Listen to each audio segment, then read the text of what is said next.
Cove lighting can add a dramatic effect to just about any room, and now this project has gotten a whole lot easier for two reasons: polystyrene crown molding and LED lighting tape. Let me show you what I mean.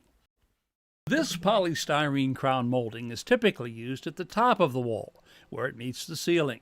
However, this molding by Creative Crown has a unique design that allows it to be mounted several inches below the ceiling and backlit with LED light tape. To begin, I first decide how far from the ceiling I want the lighting. Now, one way to do this is to take a scrap piece of molding, attach a piece of LED light tape to the back, and do some experimenting. Once I've determined the best location, I mark the bottom edge of the molding.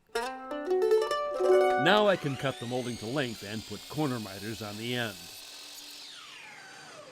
This non-metallic foil tape, commonly used for heating and air conditioning ducts, is being applied to the back of the crown molding to act as a reflector, bouncing the maximum amount of light upward. Now, it's important to use a non-metallic tape here to avoid the possibility of shorting out the LED lighting strip. To position the molding, I measure down the desired distance from the ceiling and make a mark near the end of each wall. Then, drive in a finish nail on one of the marks,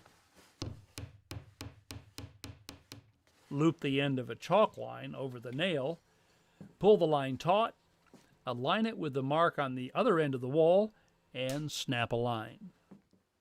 The lightweight polystyrene molding can be attached to the wall with standard painter's caulk.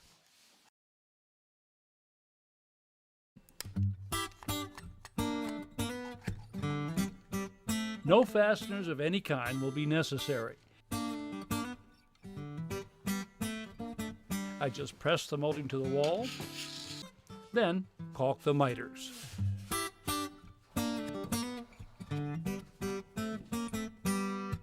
The LED light tape can be plugged directly into the power cable. Today, though, I'm going to add this wireless controller between the power cord and the tape that will allow me to operate the lights remotely. Next, I peel off the protective backing from the LED light tape, set it in position inside the molding, and press the tape in place. The remote control not only turns the lights on and off, it also controls the lighting level and can provide a variety of lighting effects, perfect for that next disco party. Pretty cool, huh?